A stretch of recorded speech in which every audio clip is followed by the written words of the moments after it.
कर रहा हूँ। मेरी आवाज सुन रहे हैं?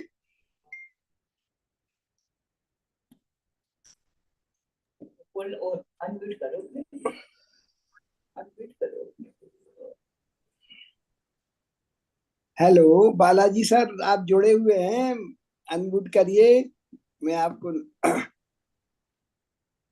सर नमस्कार। जी नमस्कार सर, आपसे जी थैंक जी यू। वो व्हाट्सएप के माध्यम से ही आपसे चर्चा होती रहती थी, आपके समाचार मिलते रहते थे। Yes sir, yes sir.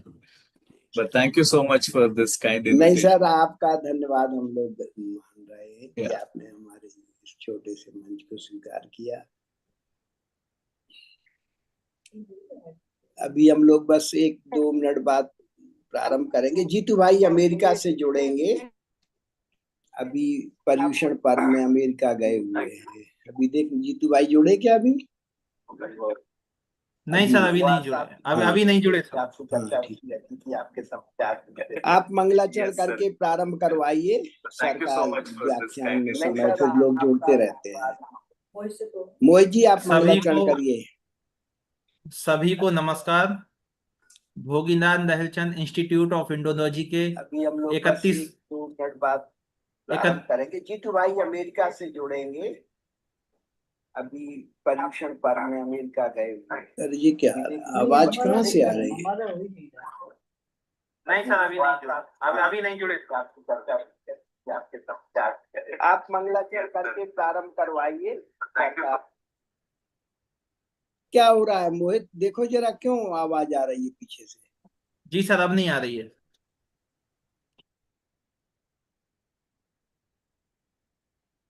सभी को नमस्कार। भोगीनाथ नहलचंद इंस्टीट्यूट ऑफ इंडोलॉजी के ओर से 31वीं व्याख्यान माला में आप सभी का हार्दिक स्वागत है। व्याख्यान से पूर्व मंगलाचरण। णमो अरिहंताणं, णमो सिद्धाणं, णमो आयरीयाणं, णमो वज्झायाणं, णमो लोए सब साहुणम्। ऐसो पंचण मुक्कारो सब पाव पणाशणो, मंगलाणं च सब्बेसिं पढ़मं हवै मंगलम्। इंद सदवंदियाणं तिहु बड़हिद मधुर विशद वकारम, अंतातीत गुणाणम, नमो जिणाणम जिद भवाणम। सभी को पुनः नमस्कार। भोगीनाथ नहलचंद इंस्टीट्यूट ऑफ इंडोलॉजी की ओर से 31वीं व्याख्यानमाला में आप सभी का हार्दिक स्वागत है। आज के हमारे इस व्याख्यानमाला में मुख्य वक्ता हैं प्रोफेसर बाला गणपति देवरकोंडा जी, जो दिल्ली विश्वविद्यालय में डिपार्टमेंट ऑफ फिलोसफी में प्रोफेसर पद पर आसीन हैं। मैं सर के परिचय के लिए आमंत्रित करता हूं हमारे संस्थान के निदेशक प्रोफेसर विजय कुमार जी जैन सर को, जो पाली प्राकृत और बौद्ध दर्शन के मर्मज्ञ विद्वान हैं। आदरणीय professor Vijay Kumar ji sir, professor बाला गणपति जी का परिचय। सर म्यूट करिए, अपनी अनम्यूट करिए। सभी को नमस्कार, जय जिनेन्द्र। आज भोगीलाल लहरचंद इंस्टीट्यूट के इस 31वीं ऑनलाइन व्याख्यान माला में एक आनंद का विषय है कि एक अंतरराष्ट्रीय ख्याति विद्वान को हम सुनने जा रहे हैं। हमारे जैन परंपरा का पर्यूषण पर्व भी चल रहा है। इसमें हम लोग जो हमारे जैन इथिक्स हैं उसको डेली लाइफ में किस तरह से प्रैक्टिस भी करते हैं, तो उसी संदर्भ में आज आपका डे टू डे लाइफ के संदर्भ में बहुत अच्छा व्याख्यान होगा। आपका परिचय प्रोफेसर, आप फिलॉसफी डिपार्टमेंट दिल्ली यूनिवर्सिटी में हैं। आपने अमेरिका विदेश से मेहता, जो फ्रेंडशिप है बुद्धिज्म का सिद्धांत, उसमें पीएचडी की थी। उसके बाद आपने अभी तुरंत ही 2 साल जैमिका में जो आईसीसीआर की जो चेयर्स होती है for Indology and Gandhian studies at the university of the West Indies Jamaica, उसमें आप 2 साल तक भारत को रिप्रेजेंट करते रहे हैं।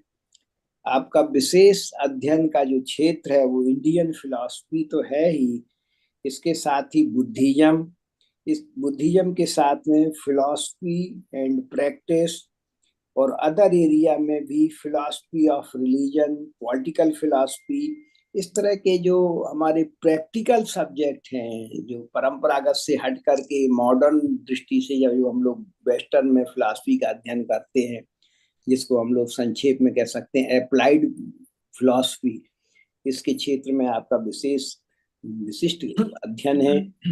तो मैं यही समझता हूँ कि जो आपने आज का टॉपिक चुना है कि हमारा Jainism day to day life में हमारे जो सिद्धांत है, एथिक्स है, वो किस तरह से व्यवहारिक में उपयोगी है। मेरा व्यक्तिगत सौभाग्य रहा है कि लखनऊ में जो ICCPR की एक कथा वत्थु पर वर्कशॉप हुई थी, उसमें मुझे भी उसमें पार्टिसिपेट करने का अवसर मिला था। आप उसके संयोजक थे।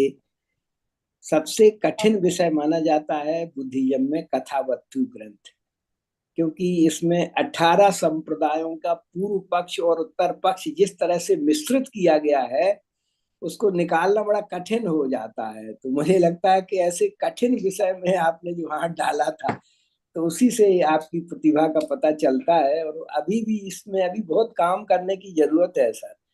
वो वर्कशॉप जरूर हो गया है, लेकिन अभी उसकी कोई प्रोसीडिंग उस तरह से आनी चाहिए। और हिंदी में एक, इंग्लिश में भी भारतीय, मतलब जैसे एक वेस्टर्न में तो उसका ट्रांसलेशन हुआ है, लेकिन थोड़ा सा इजी इंग्लिश में भी उसका भी कोई काम होना चाहिए। तो मैं उनसे एक आज विशेष निवेदन करूंगा कि इस पर कोई अपना और आर्टिकल लिखें। साथ ही यह भी एक हमारे लिए सौभाग्य का विषय रहा है कि भोगीलाल लहरचंद इंस्टीट्यूट में आप पहले से जुड़े हुए हैं। हमारे यहाँ की एकेडमिक काउंसिल के आप मेंबर थे 2022 तक। उसके बाद विदेश में जाने के बाद थोड़ा सा गैप हुआ है, और हम लोगों ने निश्चित किया है कि आगे फिर से आपको एकेडमिक काउंसिल में जोड़ेंगे, जिससे कि हमारे भोगीलाल लहरचंद इंस्टीट्यूट में आपका मार्गदर्शन प्राप्त हो सकेगा। तो और अधिक समय ना लेकर के मैं आपसे निवेदन करता हूँ कि आप अपने व्याख्यान से हम लोगों को उपकृत करें। डॉक्टर बालाजी, धन्यवाद। और सभी सदस्यों का भी मैं हार्दिक स्वागत करता हूँ जो हमारे इस ऑनलाइन व्याख्यान माला में जुड़े हुए हैं। धन्यवाद। Namaste everyone. Thank you so much, Professor Vijay Kumar Jain ji, for this wonderful, nice introduction. I hope I am audible, right? Yeah, sir, आवाज आ रही है आपकी। Yeah, thank you, Mohit ji, for moderating this session. Yeah, my relation with Bhogilal Lehirchand Institute is long. It goes long way. I have been associated with it since GC Tripathi ji has taken the directorship. And now my other good friend and well-wisher, Professor Vijay Kumar Jain ji, is the director of it. I'm so happy about that. And also for the first time when after he became director, I am speaking on this platform. So I feel very happy about that. And my relation with Vijay Kumar Jain ji, as he has mentioned, I organized a workshop on Kathavatu. I agree with you, sir, that it requires further exploration. And in fact, I brought out a book on Anthakas, one of the 18 sects that Kathavatu debates. So I try to bring out the philosophical doctrines of Kathavatu. Springer Nature has published it. And I do agree with you that the text requires further probing and further exploration. There is less literature available on it. So thank you very much for pointing out that. It's not just Professor G.C. Tripathi ji. I was also closely associated with Jitendra Bhai Shah, and I thought I would have an opportunity of seeing him today on this platform because I saw his photograph on the player, but I understand that he must be busy somewhere else. Friends, today's theme that I have chosen intentionally is ethics of speech, because I felt when it comes to ethics, mostly we attributed ethics to human action. Only things that you do in social life or life, everyday life that is around you, which involves human action, that is considered to be the domain of ethics. So I think if we look at closely Jainism, it helps us to extend this conception of ethics to speech as well. And if you go to other philosophical systems of India, it goes even to the mental acts. I mean, manasa, vacha, karmana, all these three would be under the domain of human action. So that's this conception I'm exploring today because I have been working on philosophy for everyday life. Professor Vijay Kumar Jain ji, while introducing me, mentioned about my 2-year stay at the University of West Indies in Jamaica, where I worked on philosophy for everyday life and started a series of lectures which were hosted by Indian High Commission in Jamaica. And those lectures became so popular that people started looking at philosophy being useful to everyday life. And that is even Sunday evenings, people used to come for my lectures and attend and interact. I mean, that's what has encouraged me, prompted me to look at various aspects of different schools of Indian philosophy with the focus on what kind of aspect of which philosophy would be helpful to everyday life. Because most of the times in general, there is a huge misconception about philosophy, thinking that it has nothing to do with my practical everyday life concerns.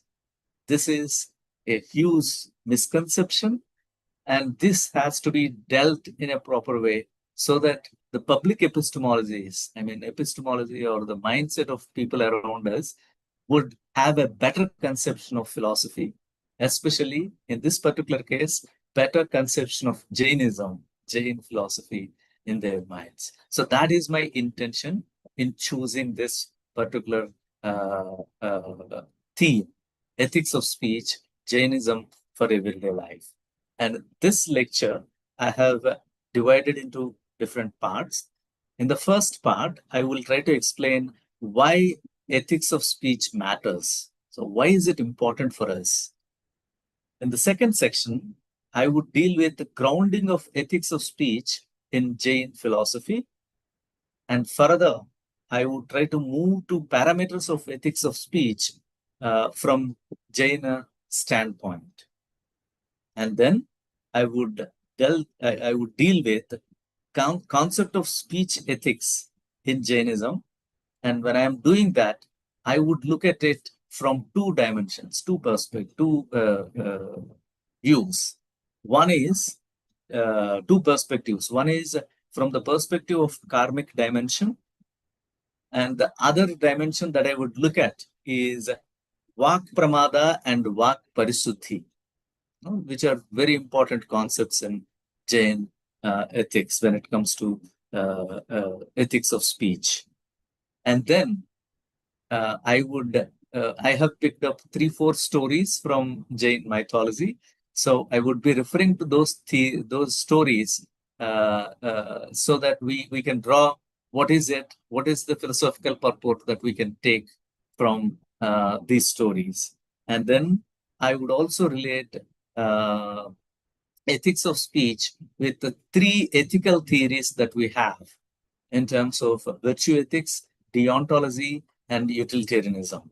And then I'll conclude this talk with some inferences further that I would draw from the whole discussion. So that's what is going to be the structure and framework of my talk.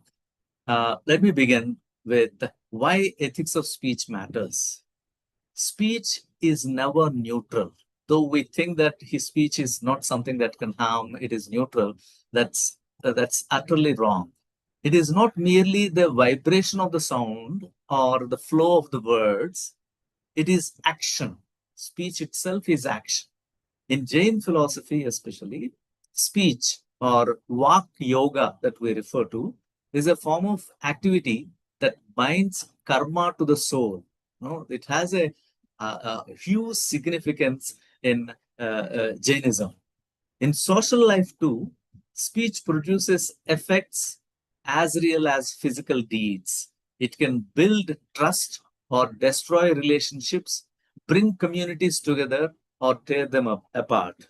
And this is where I believe it is important to note J.L. Austin's speech act theory, no, which argues that speech is also an action. And speech acts, I mean, by speaking, you are also acting, you are also doing something. Okay. Of course, I'm extending it further within the domain of Jainism, where we don't have to limit to the extent that J.L. Austin has developed. And if you look at the classical Indian tradition, this speech act theory gets widely expanded. In our everyday life, we speak far more than we act physically. We think that we act. This is what is the biggest domain, but actually, our speech is the biggest domain. In our everyday life, a single word spoken in anger can hurt more deeply for longer than a physical blow, while a few words of comfort can heal wounds that medicine cannot. In this sense, speech is not only a mirror of our inner state, but also a powerful tool that shapes the outer world. It's not that speech is to be regulated for the sake of your own self. It is also that for the sake of the world, speech becomes very important and central. And that is where the significance of ethics of speech lies. If you look at it from the contemporary perspective, this importance becomes even sharper in this present digital age, where tweets, WhatsApp messages, Instagram posts, and Facebook comments can reach thousands of people in seconds.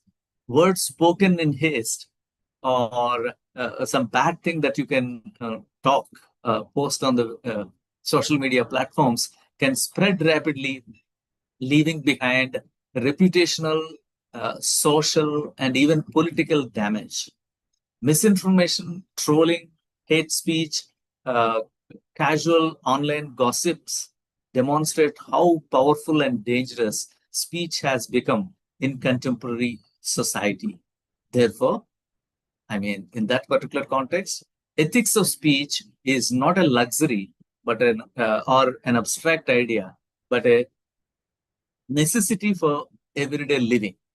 It is not it is about self-control, compassion, and responsibility in a way we use our words, because words once spoken cannot be taken back, but they continue to shape lives and karmic trajectories. So this is what signifies if somebody asks, why should we talk about speech, ethics of speech? Okay. Now, let me briefly get into the grounding, philosophical grounding within Jainism that we can look at. In Jainism, the ethics of speech is rooted in the larger framework of 5 vows that we talk about, vratas that we talk about, anuvratas and mahavratas, ahimsa, satyam, asteyam, aparigraha, and brahmacharya. Among these, satya, truthfulness, specifically governs speech, but it is never an isolated vrata, vow. It is always tied to ahimsa, non-violence. This means that truth cannot be spoken at the cost of harm. Okay? Unlike modern notions that may glorify speaking one's truth, irrespective of its impact, Jaina philosophy insists that ethical truth-telling is truth expressed in harmony with non-violence. If it is not in harmony with non-violence, such kind of truth is not considered to be ethical at all. This is a very significant aspect when it comes to Jainism, ethics of speech with regard to Jainism. This principle is articulated in Tattvartha Sutra 7.7, where Satyam Vruttam Hitam Bhutanupaghatam. It is stated, Satyam Vrittam hitam bhutanupaghatam, which means truth is that speech which is beneficial and does not cause harm to living beings. This is to be underlined. Here, Satya is not mere correspondence to fact, no? As some people interpret it. The truth means it should correspond with the fact. It is ethical truth, truth restrained, measured, and aligned with compassion is what is called ethics of speech. Jain thinkers also outline 4 forms of sinful speech. It is not that they spoke about the positive side, they also mentioned about sinful speech, asatya bhashana, which binds karma and abstracts liberation. So, unethical speech abstracts liberation as well because it allows karma to bind the self. Okay, so this is where Mrishavada, which is falsehood, deliberate misrepresentation of reality and deception, is considered to be sinful speech. And the other form of sinful speech is Parushya which is abuse, harsh or insulting words, even if factually true. No, the point that is to be understood here is even if factually true. And then the third one is Bhinnavada, which is divisive speech. Words that create enmity or discord between people are considered to be a form of sinful speech. And then idle gossip in terms of Sambhinna Pralapa, frivolous and purposeless talk that often we engage with in our everyday life, where you waste your energy and attention, and then later on repent that you are not able to focus on things. No, idle speech can make your mind idle for a long time, and then later on when you try to focus your mind, it may abstract and it may not allow you to focus because you made your mind get used to idleness. Okay, so that is how even that is considered to be a form of sinful speech. Falsehood, abuse, divisive speech, and idle gossip. These 4 are considered to be forms of sinful speech. These categories show how comprehensive the Jain view of speech is. It is not just lying that is unethical, but also abuse, discard, and even careless chatter that is also considered to be unethical. In this way, Jainism anticipates many contemporary problems from online trolling or fake news, falsehood that we talk about, gossip-driven reputational harm, etc., etc. So many the contemporary problems that we are facing with regard to this AI, intervention of AI into our lives. Probably Jainism has anticipated many of these aspects and tried to provide us long back ethics of speech, which would be helpful to us. Thus, everyday speech must always pass 2 ethical tests. Okay, there are 2 ethical tests that Jainism prescribes. One is when you have to speak, you have to ask, is it true? Satya.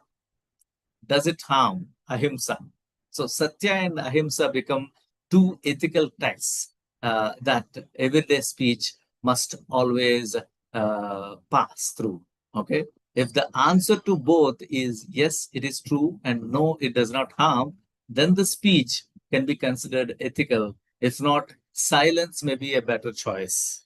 No, silence. Ethics of speech also includes ethics of silence within the domain of Jainism, which is a very important thing to be noted. So, by following whatever that I have said so far, if we are looking for a working definition of ethics of speech in Jainism, ethical speech, which is Satyavrata,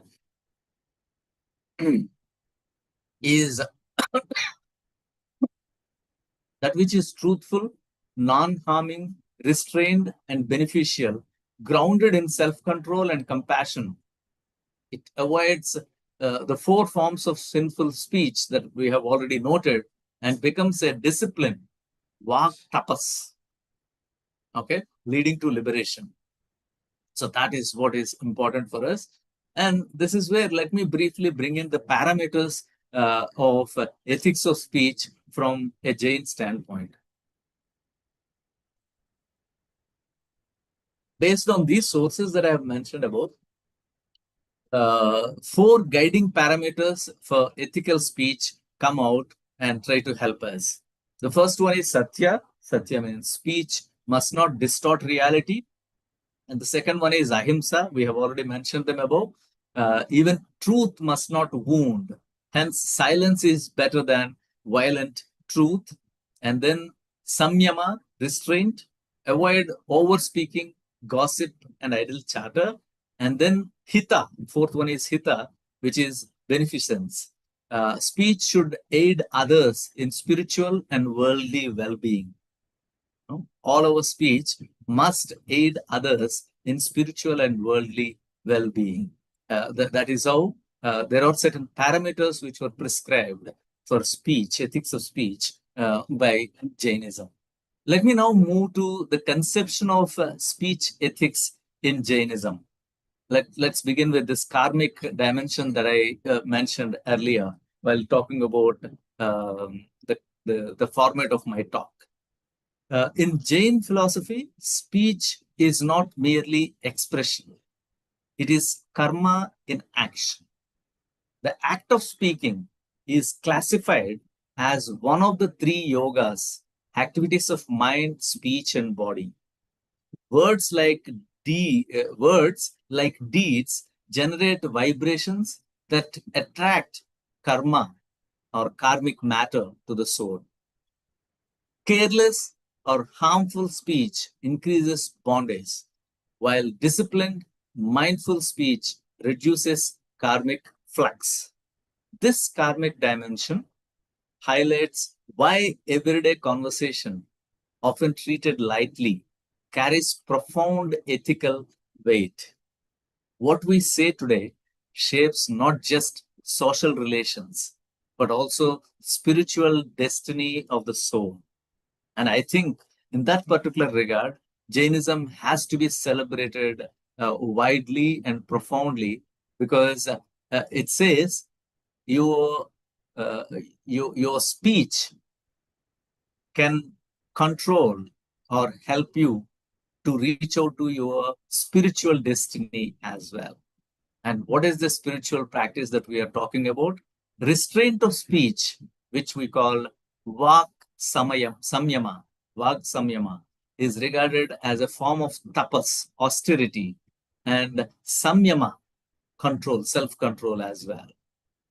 To withhold a sharp word, to soften a harsh truth, or to remain silent in the face of provocation is not weakness, but strength, the strength of inner discipline, according to Jainism. The practice of, that is how the practice of mauna, silence, mauna vrata, is especially valued in Jainism. Silence is not mere absence of words, it is positive silence, a conscious choice not to harm by speech and to preserve energy for inner realization. Many Jain monks observe prolonged periods of silence because of this particular fact, regarding it as the highest form of communication. Silence being highest form of communication, because you are communicating with yourself and you're preserving your energy for inner realization. So it's a different kind of communication that happens, communicating by non-harm rather than by words that may entangle or injure. So that is how this karmic aspect and also spiritual practice of mauna have a profound significance within Jaina philosophy. Let us now move to the other important aspect called Vak Pramada versus Vak Parisuddhi, okay, which means speech negligence and purity of speech. So how do we look at that? I think even with regard to this, with regard to Vak Pramada and Vak Parisuddhi, Jainism has a significant place in the discussion on ethics of speech. Okay, Vak Pramada, which is speech as a site of negligence. In Jain philosophy, speech is one of the 3 forms of yoga I have already mentioned. Mental, verbal, and physical, When speech is careless, harmful, and passion-driven, it becomes a form of vak pramada, negligence in verbal activity. Characteristics of vak pramada are speaking impulsively or without mindfulness. Most of the times, if we observe ourselves, the silence is also self-observance. That is how Mauna Vrata is prescribed to even householders sometimes. The reason is we speak mindlessly and we speak impulsively. So these two aspects, speaking impulsively and without mindfulness, would lead to vak pramada. And another important characteristic of vak pramada is using words to deceive, manipulate, and hurt others.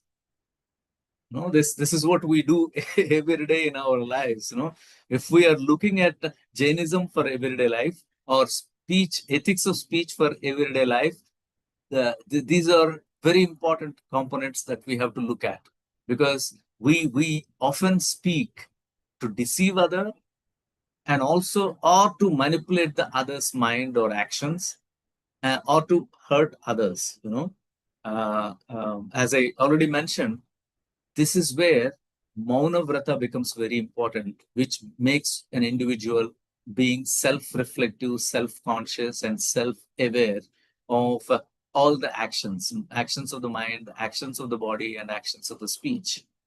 The other important characteristic of vak pramada is engaging in gossip, slander, or idle chatter that distracts from spiritual focus. We have already discussed that, so I'm not getting into that. How idle chatter can disturb the mind and make the mind idle and help us or make us lose our focus and attention. The fourth important characteristic of vak pramada is speech driven by kashaya: anger, pride, deceit, and greed. The kashayas, 4 kashayas that Jainism talks about. Speech driven by kashayas become the other important characteristic of vak pramada. All these lead us to vak pramada.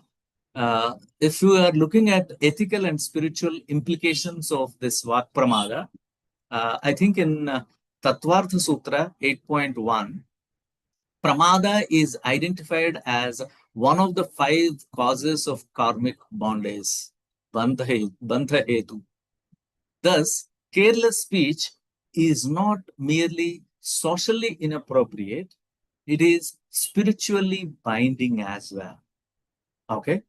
To counteract vak pramada, the Jain monks practice mauna, and even for laypersons, speech must align with satya and ahimsa, truthfulness and non-violence. We have already noted that previously.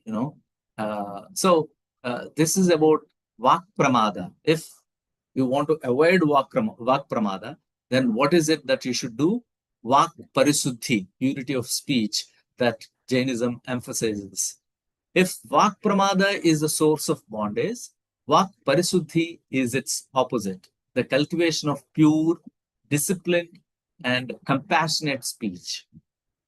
If we have to look at the features of vak parisuddhi, because we already looked at the features of characteristics of vak pramada, let us have a look at the features of vak parisuddhi.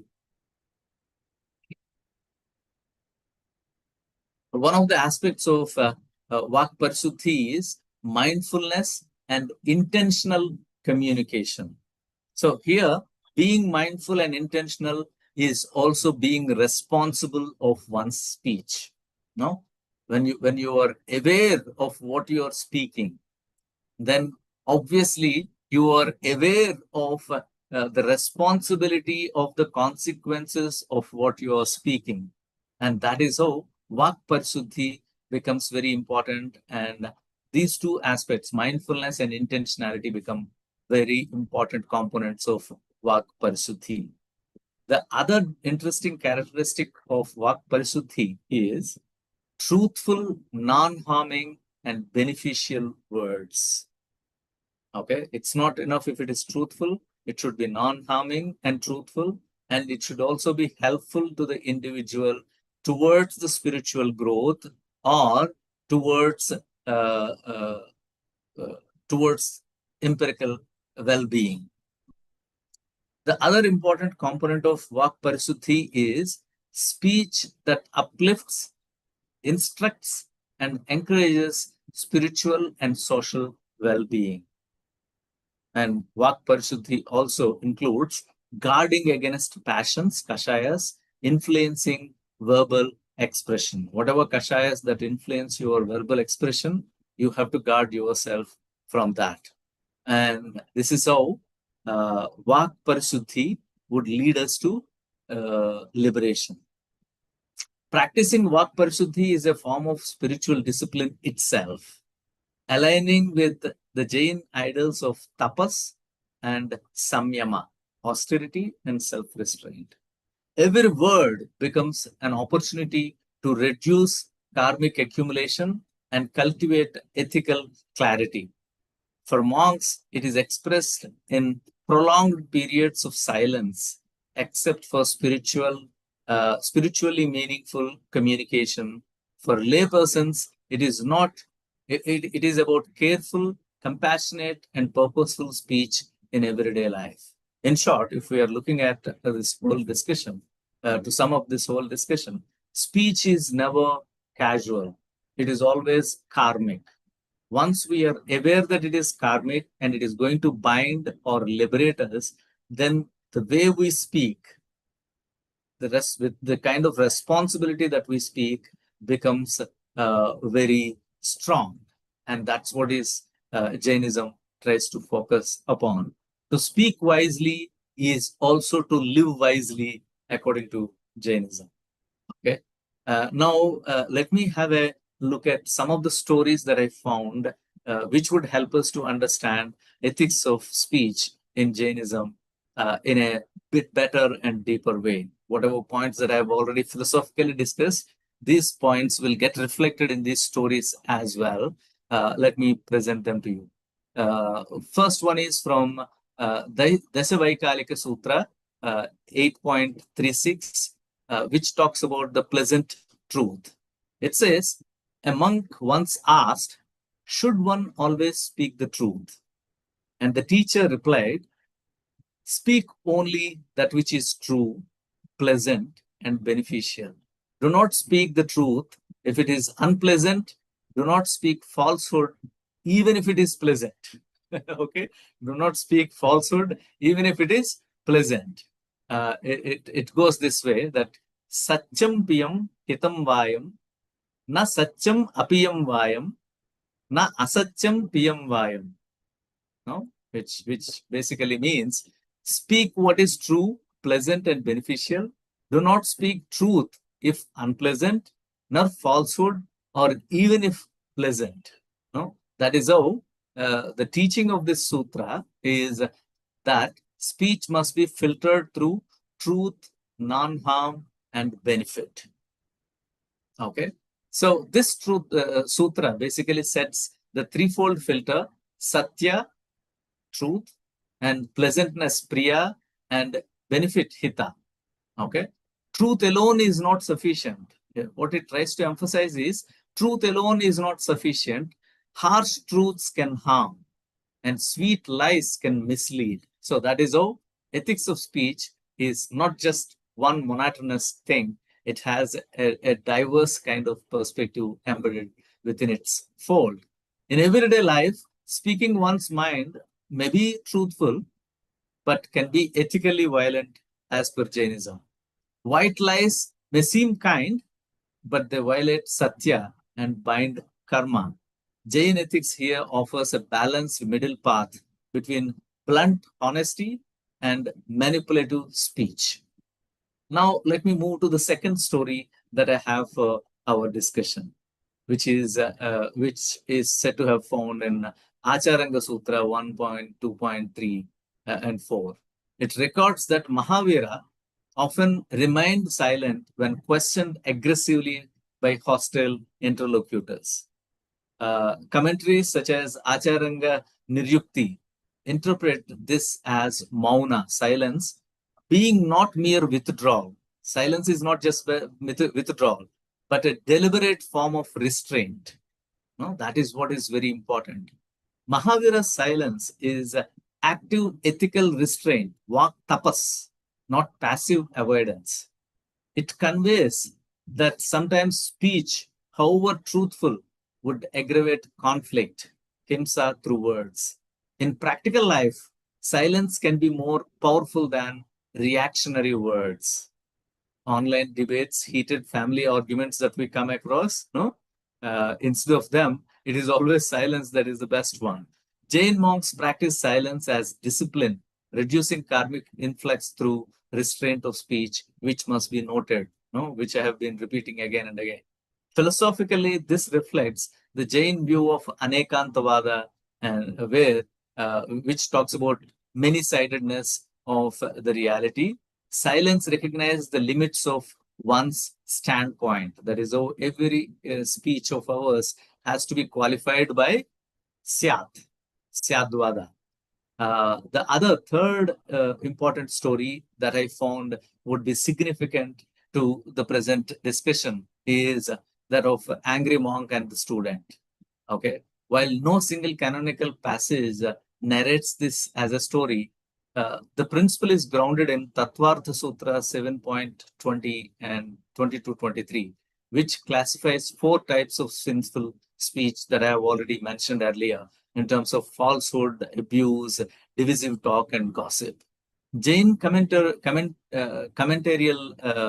texts such as Uttaradhyayana Sutra, chapter 24 and 25, illustrate how monks are warned against harsh speech, even when doctrinally correct.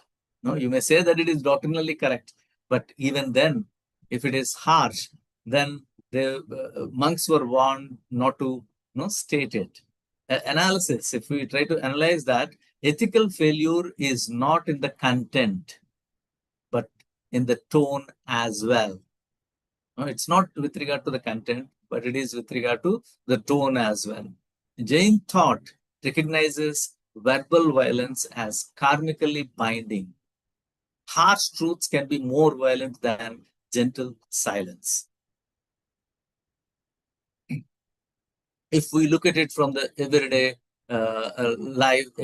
life perspective, your words may be true, but if they land like arrows, you are committing vag himsa. No, that is also a kind of himsa. This underlines the speech, that the speech act, I mean, ethical speech is not just what is said, but how it is said as well.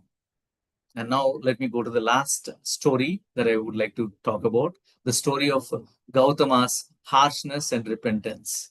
Jain narrative literature, which especially Uttaradhyayana Sutra 23 and 24, and commentarial stories like Kalpa Sutra and Bhagavati Sutra recount how Gautama, Mahavira's chief disciple, sometimes erred in speech or conduct, then performed pratikramana, a kind of ritual repentance. Gautama harshly rebuked once another monk who erred in practice. Later, he realized his mistake and sought forgiveness. This story highlights that even enlightened disciplines are not immune to lapses of speech. The Jain discipline is not perfection. Friends, please note down this point. The Jain discipline is not perfection, but constant correction. Correcting oneself constantly is something that is very important. Acknowledging fault, alochana, repenting, pratikramana, resolving not to repeat. Okay, so these are the important aspects of constant correction that this text tries to emphasize. Every day, if we are looking at it from the everyday life perspective, ethical speech is a practice, discipline, not a fixed state. You cannot say that ethics of speech is a state, fixed state. No, it is a practice that every day you have to constantly correct yourself and cultivate within yourself. Mistakes are inevitable, but reflection and correction prevent karmic accumulation. And that is how there are 4 stories that I have narrated so far.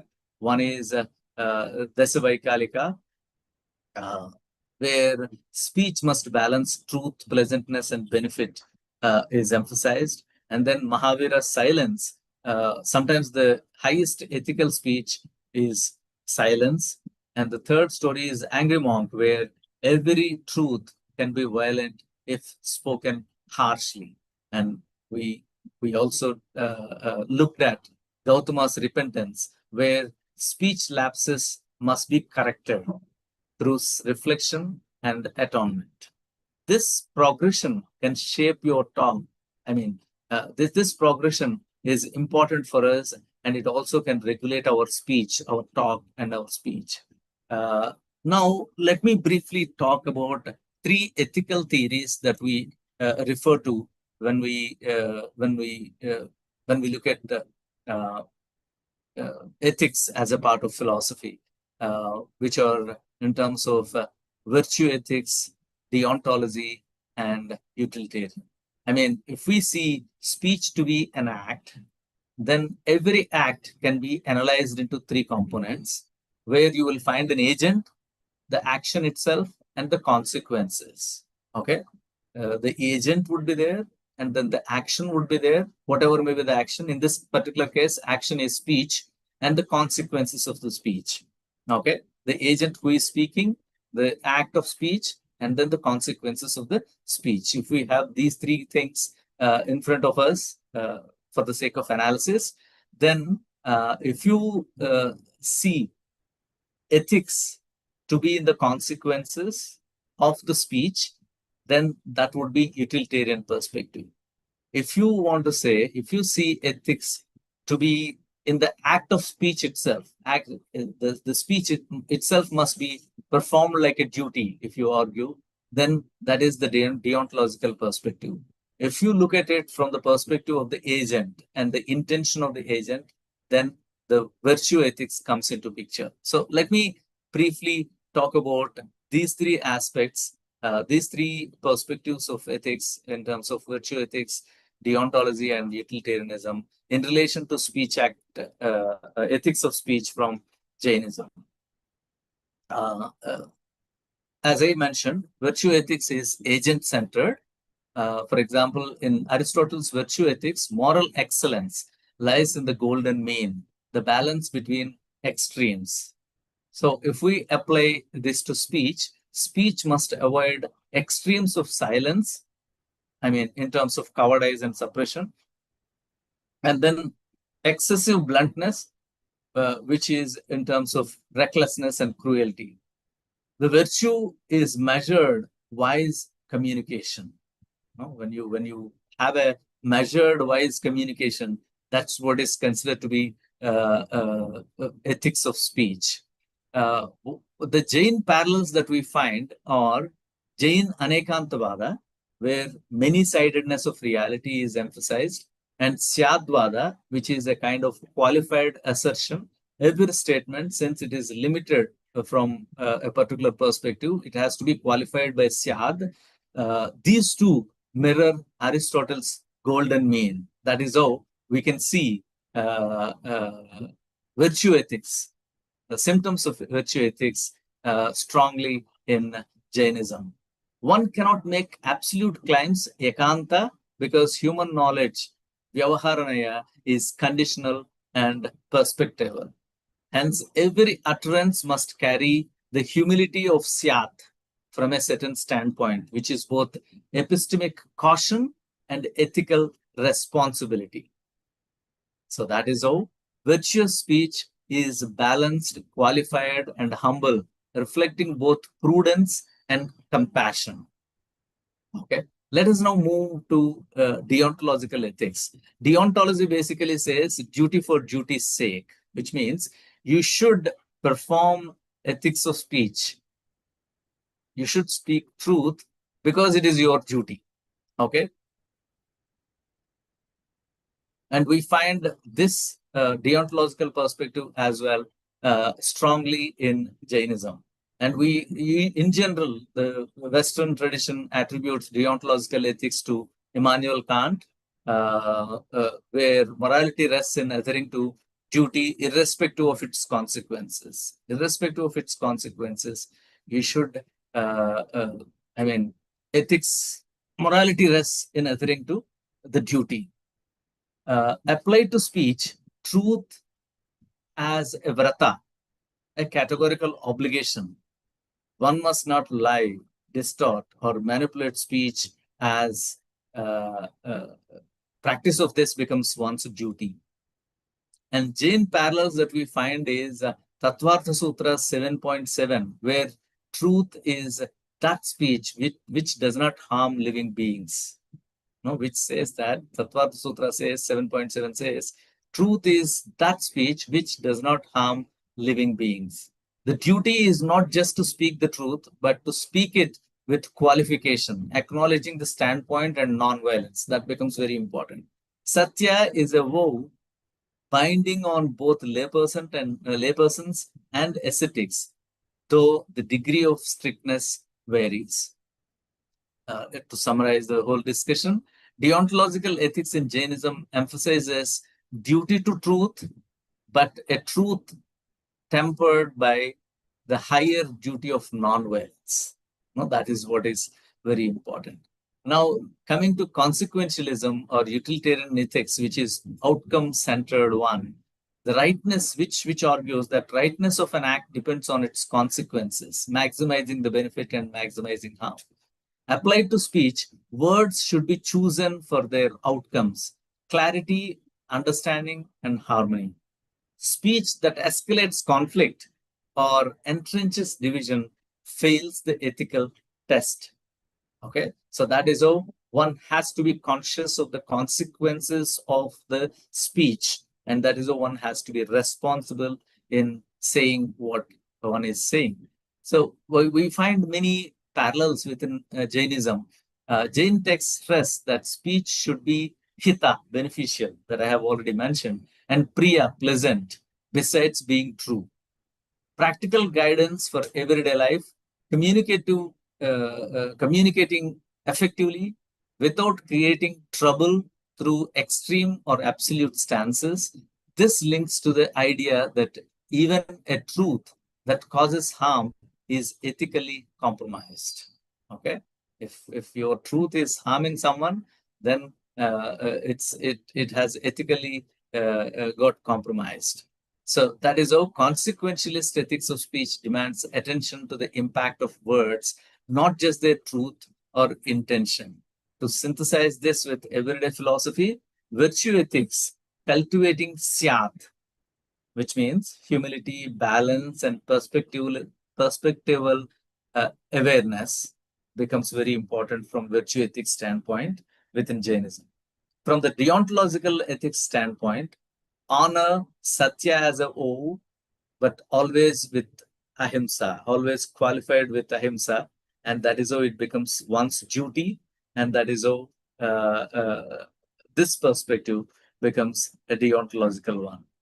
And looking at it from the consequentialist ethics, speak so as to foster harmony, benefit, and clarity according to Jainism.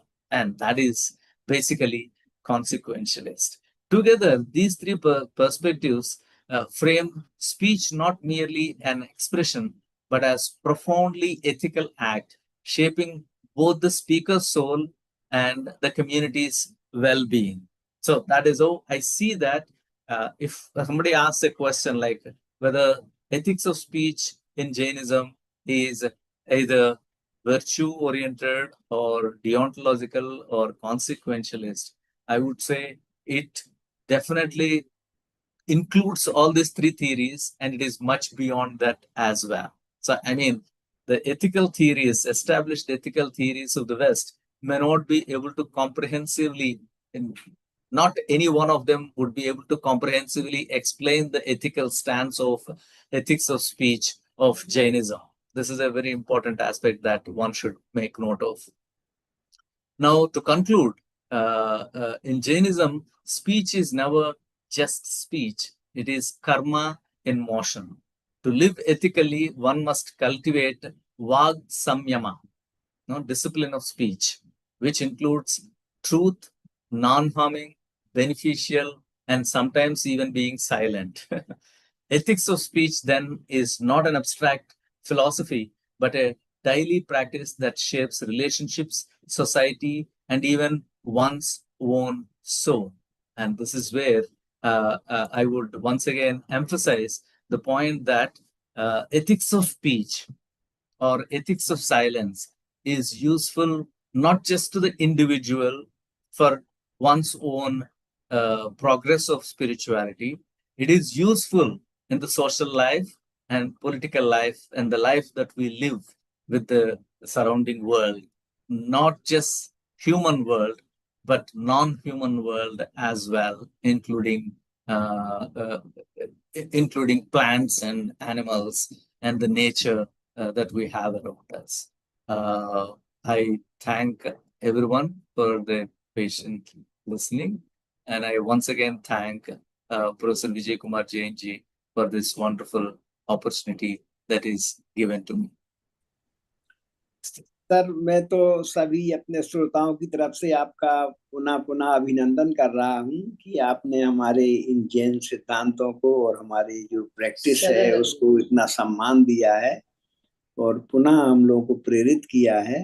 अभी आज हमारे जीतू भाई को जुड़ना था लेकिन नहीं जुड़ पाए हैं। हमारे संस्थान में प्रोफेसर चंद्रशेखर जी जो कि वेदांत के विद्वान हैं, मैं उनसे निवेदन करता हूं कि वो आज कृतज्ञता ज्ञापित करके हम लोगों का औपचारिक धन्यवाद ज्ञापित करें। प्रोफेसर चंद्रशेखर जी। हेलो। जय जिनेन्द्र। हेलो, मेरी आवाज आ रही है? जी सर, आ रही आवाज आ रही। हाँ, जय जिनेन्द्र।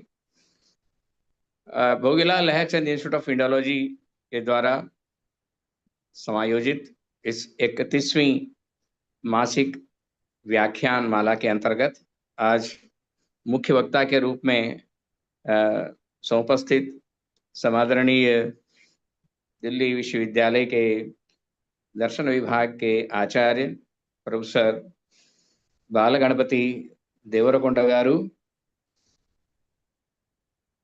और हमारे श्रुतरत्नाकर के निदेशक प्रोफेसर जितेंद्र भाई शाह जी जो किसी कारण से नहीं जुड़ पाए हैं, और हमारे BLII इंस्टीट्यूट के माननीय निदेशक प्रोफेसर विजय कुमार जैन जी और समुपस्थित सभी सुधी विद्वद्गण। आज एक सुंदर व्याख्यान सुनने को मिला, ethics of speech, Jainism for everyday life. वक्ता ने बहुत अच्छे तरह से अपनी बात को यहाँ पर हम सबके सामने रखा, क्योंकि the speech by Devarakonda Garu is well planned and well framed and nicely delivered, ये हम कह सकते हैं, क्योंकि उनका जो स्पीच है, उनका जो भाषण है नैतिकता के आधारभूत, वो जैनिज्म पर केंद्रित रहा, क्योंकि Jainism for everyday life no doubt, but I say Jainism is way of life। इसको मैं इस रूप से देखता हूं, क्योंकि जैनिज्म में वो सारी बातें हैं जो जैन धर्म को पुष्ट करती हैं, और जैन धर्म के पराकाष्ठा तक जैन धर्म के सिद्धांतों को ले जाने में जिन बातों पर हम ध्यान देते हैं उसमें सबसे पहला है नैतिकता। उसी पर आज मुख्य वक्ता ने अपना ध्यान केंद्रित हम सबका कराया, क्योंकि एथिक्स, जिस बात को हम एथिक्स के रूप में जानते हैं, तो उसको स्पीच एथिक्स को इन्होंने बहुत अच्छे ढंग से एथिक्स ऑफ साइलेंस के रूप में भी इसको अंत में परिणति इसकी दिखाई है। तो मैं ज़्यादा ना कहकर, क्योंकि मैं भी दर्शन का एक छात्र रहा हूँ, तो मैं थोड़ा सा आपकी बातों को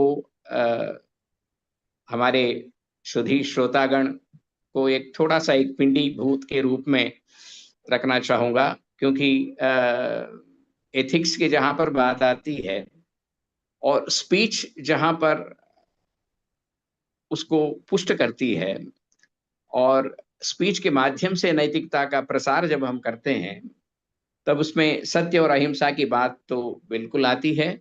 और वाक संयम की, आप वाक परिशुद्धि की जो आपने बात कही, बिल्कुल सही है। वाक परिशुद्धि यदि नहीं है तो फिर वाक में उस पवित्रता नहीं रहती है और उस वाक जो है वो गिनती में नहीं आती है। इसलिए हम हमारे इसमें हिंदू धर्म में भी साइलेंस को हमने बहुत ही अच्छी तरह से इसको परिभाषित किया है। और मुझे याद आता है कि मुनिना मौनम व्याख्यातम शिष्यास्तु छिन्न संशयाः।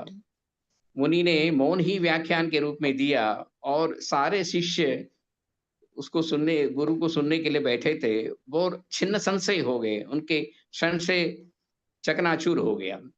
तो मौन का जो महत्व है वो अपने हिंदू धर्म में भी हम कई प्रकार से इसको वर्णित करते हैं, और जैनियों में खास तौर पर मौन को एक आभूषण के रूप में देखा है। मौनम परम भूषणम। और तत्वार्थ सूत्र में आचार्य उमा स्वाति ने भी इस बात को इंगित किया है, और 4 कषायों को बताते हुए क्रोध, मान, माया और लोभ, इन 4 कषायों को एक एक कषाय के 4 उपभेद बताकर 16 कषायों का वर्णन किया जाता है। और उसमें वाक परिशुद्धि और वाक संयम, और कहीं अतिरंजित होने से वाक प्रमाद भी हो जाता है। और इन वाक प्रमाद से बचने के लिए हमें जहां तक हो सके मौन का धारण करना चाहिए। और स्यादवाद को आपने अनेकांतवाद स्यादवाद के रूप में जोड़कर एक अच्छा विवरण आपने यहाँ पर दिया। और स्यादवाद को सप्तभंगी के रूप में भी जाना जाता है। और जो आपने 4 कथाओं के माध्यम से 4 यहाँ पर उद्धृत किया है, दशवैकालिक सूत्र, आचारांग सूत्र, उत्तराध्ययन सूत्र, कल्प सूत्र, तत्वार्थ सूत्र, इन सभी उद्ग्रंथों में मैं कहता हूँ कि सारे एक हमारे सूत्र नहीं है, ये हमारे जीवन शैली है। जैन धर्म में इसको हम जैन जीवन शैली का, आचारांग सूत्र को जीवन शैली के रूप में लेते हैं। और आचारांग निरुक्ति में जो मौन पर बात कही गई है, वो आपने बहुत अच्छी तरह से यहाँ पर उसको उद्धृत करके इसका पल्लवन किया है। क्योंकि सत्य ही सब कुछ है, सत्य से परे कुछ नहीं है। सत्यम ब्रूयात प्रियम ब्रूयात न ब्रूयात सत्यम प्रियम प्रियंच नानृतम ब्रूयात, इस तरह से उपनिषद ही मानते हैं। और सर्वम सत्य प्रतिष्ठितम, उपनिषद कहती है सब कुछ सत्य में ही प्रतिष्ठित है, इसलिए सत्य का ही सहारा लेना चाहिए। हरिश्चंद्र की भी कथा सबको मालूम है। तो इस तरह से कथाओं उपकथाओं के माध्यम से भी हिंदू धर्म में सत्य की ही स्थापना की गई है। और जैन धर्म में भी उसी के अनुरूप जैन धर्म में भी सत्य को ही श्रेष्ठ माना गया है, और सत्य के अलावा कुछ भी श्रेष्ठ नहीं है। तो आपने बहुत अच्छी तरह से अपने बातों को यहाँ पर रखा, हम बहुत आभारी हैं। क्योंकि इस तरह से व्याख्यान बहुत कम सुनने को मिलते हैं। क्योंकि आपने जो शीर्षक लिया उसी से मुझे लग रहा था कि एथिक्स स्पीच पर ही आपका ध्यान आकर्षित आप कराएंगे हम सबका।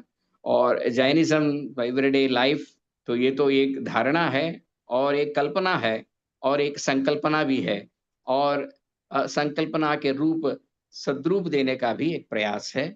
और इस तरह से व्याख्यान हमारे भोगीलाल लेक्चर इंस्टीट्यूट के माध्यम से हम कराते रहते हैं। आदरणीय हमारे निदेशक जी इसमें बहुत तत्पर रहते हैं कि शुद्धि श्रोतागण को ज़्यादा से ज़्यादा जैन धर्म के और जैन सिद्धांतों के, जैन आगमों के बारे में जानकारी प्राप्त हो। इस तरह से प्रतिष्ठित विद्वानों से व्याख्यान कराते हैं। उसी कड़ी में आज आपका व्याख्यान एक सुवर्ण पुष्प के रूप में माला में गुथित हुआ है। तो हम सब बहुत अपने शुद्धि श्रोतागण की ओर से और हमारे BLI की ओर से, आदरणीय हमारे जितेंद्र भाई शाह जी की ओर से हम आपके बहुत बहुत आभारी हैं और अपना हार्दिक आभार प्रकट करते हैं।